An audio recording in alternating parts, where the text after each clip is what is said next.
Okay, so when we start explaining resistance, I'm going to explain it first from the standpoint of an iron swing.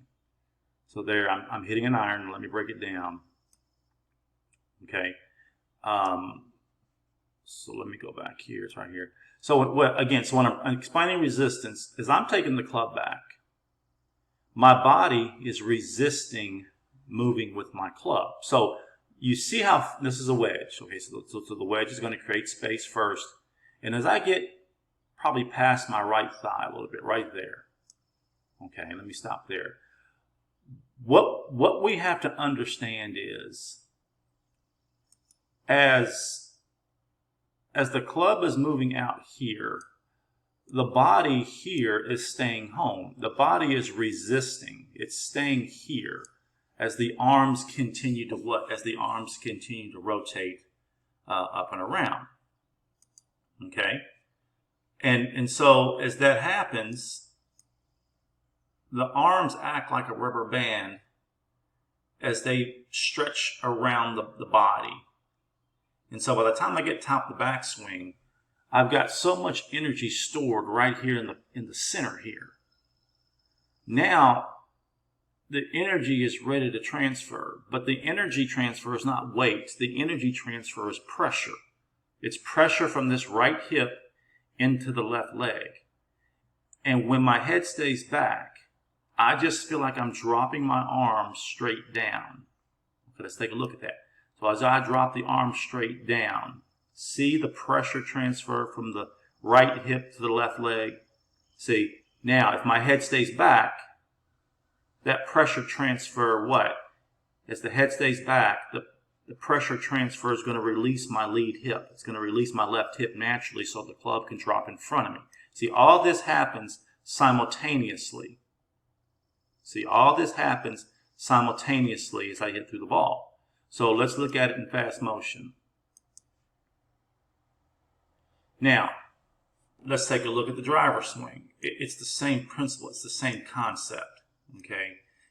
As I create space out here on the plane, okay, my body stays home. The body's not moving with my club. And now the arms can create resistance with the body and create a rubber band effect that literally sets the whole backswing. I'm not worried about where my elbow is or where my arms are. Now I've got my right elbow is kind of flying a little bit because I got a lot of flexibility in this particular swing. But I don't have to have, this much flexibility. I can have the right elbow more tucked closer to my side. But again, what I want you to understand is the flexibility is moving up and around, and I could stop here like a Jon Rahm and be okay. But again, I'm creating the same resistance with the driver as I am with the wedge over here. Okay, it's the same resistance. The only thing that's different is in the wedge, the ball is more in the middle of my stance, and in the driver, the ball is more forward of my stance. Now, why is that? Because the driver shaft is longer than the driver shaft is longer than the wedge shaft. Okay, so if we go to another swing here, again, this is a driver. Let's watch this in fast motion. Okay, so again, as I take the club back, I'm respecting the space right here first, and then I'm creating a lot of width here.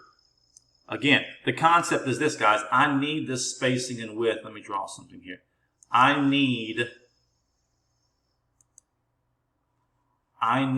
this spacing and width down here. I need this for the club to drop back into. Okay, I hope you can see that. I wonder if I can change colors on. Anyway, let me try another option here. Okay, I need this spacing right in here that I created off the ball for when the club drops back down and through, and you're going to see that in a minute. If I didn't have the resistance and create the spacing off the ball and the width on the transition up, I would get stuck. Okay, and I don't want to get stuck. Okay, so let's take a look as I get to the top of the backswing now. When I'm coming down, right about in here, Okay, there's the spacing I need right here.